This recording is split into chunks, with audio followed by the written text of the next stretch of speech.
Hello everyone and welcome to the month in review for the month of December 2013. In this edition, we'll be mainly focusing on the massive Game Informer coverage that's been going on during the month. Get a drink or some food because this recap is gonna be lengthy. But first, let's start with the release date of Destiny. In case you forgot, Destiny will be releasing on September 9th, 2014. It was previously estimated to be released in the spring with an early winter beta, but that is most definitely no longer the case. Bungie has said that the beta will start sometime in the summer, still coming to PlayStation first. VGX featured a very brief Destiny trailer during their event. The video featured a couple of clips that we haven't seen yet, like the spaceships and the pike. The highlight of the trailer was a clip of a hunter throwing his knife at an enemy. The video also featured a new music track. Game Informer started their downpour of Destiny news with a 14-page article in their January edition of their magazine. It is jam-packed with info about almost every facet of Destiny, with the newest information being about the meaning of focus, which is essentially your talent spec. I've already done a summary of this information, so I'm not even going to attempt a summary of my summary. So you can click here to be taken to my coverage of the full 14-page article. It is one of the biggest information drops that we've seen to date. If you're looking for actual game information, that is the video to watch. Game Informer continued their downpour of info with 11 additional info drops, ranging from interviews to videos to articles. Most of the articles and info drops were nice little introspectives into Destiny. All these articles are on Game Informer's Destiny Hub webpage, which is linked in the description. The first was a video that talks about the initial and continuing art direction for Destiny. Many themes were considered for Destiny, from fantasy to space western to more of a harder sci-fi theme. It also draws from things ranging from Star Wars to the 80s cartoon Thundar the Barbarian. The second is an article that discusses the matchmaking technology of Destiny. They didn't want an MMO-like setting in regards to servers because they wanted everyone in the game to be connected. The new tech at work is their meshed-based network, and what this is basically what it sounds like. Each area has their own servers and everyone can connect to anyone else in that area. This total connection alleviates the issue that MMO servers have, where if you're in an area that no one else happens to be in at that time, then you're just by yourself. By having everyone who is online in one massive server, the odds are incredibly low of that issue occurring. With regards to multiplayer matchmaking, they are working on ensuring that skill levels are equal on both sides, but would also like to acknowledge the underdog team in specific situations. They still would like to reward people on the losing side in some fashion. The third is a video that talks more about multiplayer. I'm just going to run down a list of bullet points from the video. Your guns and character upgrades will carry over from single player into multiplayer with balance to be determined. There is no option to start multiplayer right away. You'll have to enter the regular world first. Destiny is much faster and more lethal than Halo was. Voice chat will only be with your fire team. It will not be global. This is to prevent harassment. There will be health and armor. Split screen was still not discussed. I think this point was from another article, but as of now, there is no open world PvP. Meaning when you see players in the world, you won't be able to kill them and they won't be able to kill you. That isn't to say that there won't be a PvP zone implemented later, but it has not even been mentioned. The fourth is an interview with Jason Jones. This interview goes over a myriad of different topics, from the Halo to Destiny transition and the story of Destiny. To go over every single question would make this video another 10 minutes longer, so if you want to go check it out, the link is on the Game Informer Destiny Hub webpage, which is in the description. I will say that there is very limited, if any at all, information about game mechanics. It mainly involves the development and story sides of Destiny, why they chose the things that they did, etc.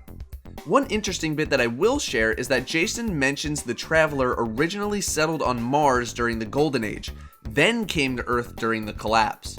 Many alien species were hunting the Traveler, one in particular, but we don't know which one. The fifth, in my opinion, is one of the better pieces, designing the RPG elements of Destiny. They went with an investment RPG style approach with Destiny to help develop a community around the game, as opposed to a single-player game that only lasts 20 to 30 hours. They touch on comparisons to Borderlands, Monster Hunter, and Dark Souls. Borderlands, while successful and fun, spent too much time making sure that there were a ton of guns to collect and not so much on story and endgame. For example, you might not see loot all the time, but when you do see it, it'll be something that you can actually use, instead of thousands and thousands of garbage guns.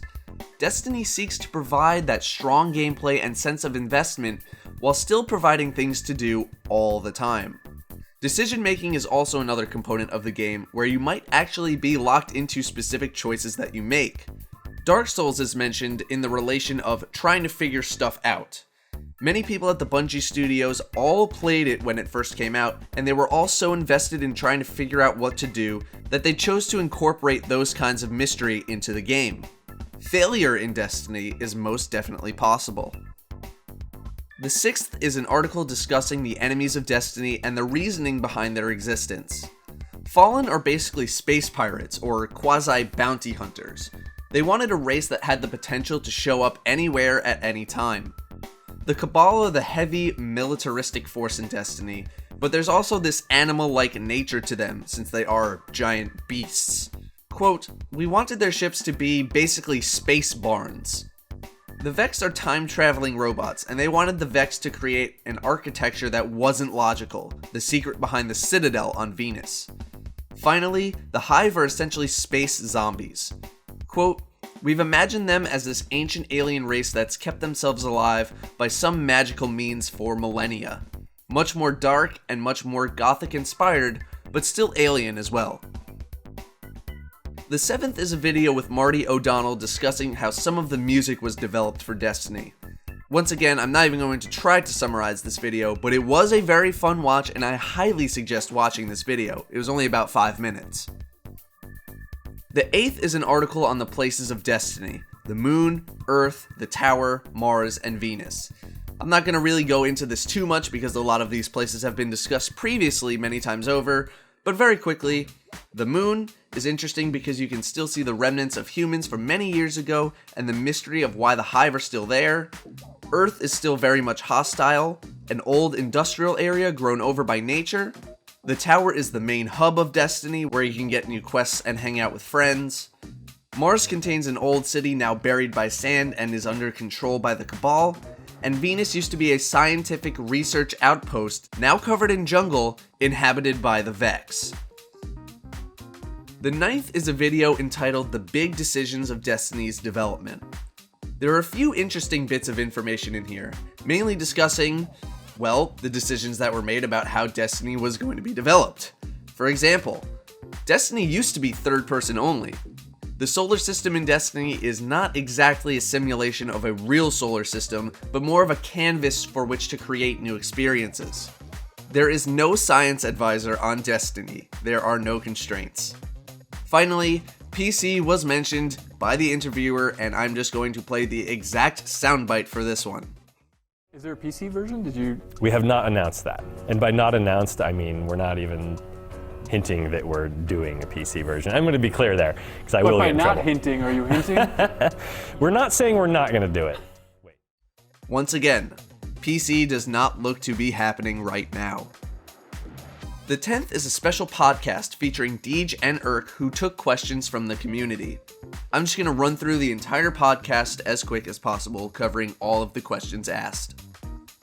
At 2:35, the question asked was, "Did you use Halo for inspiration?" They answered yes, but it wasn't so much how much can we take from Halo and put it into Destiny. They really wanted to differentiate themselves with Destiny from Halo. At 8:47, the question asked was, "Is Destiny built around different difficulty settings, or are there set difficulties?" They answered in the following way. The names of difficulties, like Heroic and Legendary, are not returning. Essentially, difficulty is MMO style. In an MMO, there is no difficulty setting, but certain events and modes are more difficult than others. A strike is easier than a raid, for example. A raid is not something that you'd step into on day one. Separate difficulties for co-op players are doubtful at best. At 13:25, the question asked was, "What is the pace of gameplay?" The pace depends on the activity that you're doing. The story pace will be switched up, ranging from puzzles to shooting to exploration, where a strike is more arcadey, and raids are the tough stuff. Multiplayer will be fast, but slow enough where strategy is still important. At 1810, the question asked was, how will DLC work?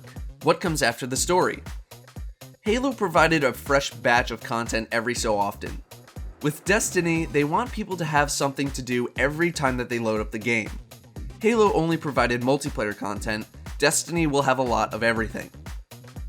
At 22 minutes, the question asked was, how long can the hunter's cape be? Yeah, it can be long, almost touching the floor. They expanded on customization here and how they're making the game so that everyone can look and feel unique from everybody else. At 25:22, the question was, what's involved with upgrading guns? What can we expect out of it?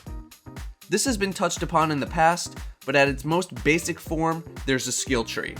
Superior and exotic weapons have more unique passive than basic guns, and guns behave like guardians. There is a lot of choice available. At 28:55, the question was, is there any program for upgrading to next gen or copying characters over? These questions were dodged with some non-answers that made it seem like they were answered, but they weren't. At 31 minutes, the question was, is there any successor to Forge in Halo? This question was also dodged, but there was a mention of user-created content, but only that, a mention. At 32:22, the question was, what can solo players look forward to in Destiny? The story in Destiny and most other things can be done as a solo player. You obviously wouldn't be able to do any of the co-op stuff solo, and you can't just turn off the MMO. What I mean by that is that you'll still see other players in the world, but you can just ignore them. And finally, at 34:40, the question was, what's up with the Ghost? The Ghost is able to activate Golden Age technology that has laid dormant. The Ghost is also directly tied to the main story. There's a deep fiction and backstory involved with the Ghost, and it provides a lot of context in the world, and is also a huge function of playing the game. The final article was called The Character Progression of Destiny.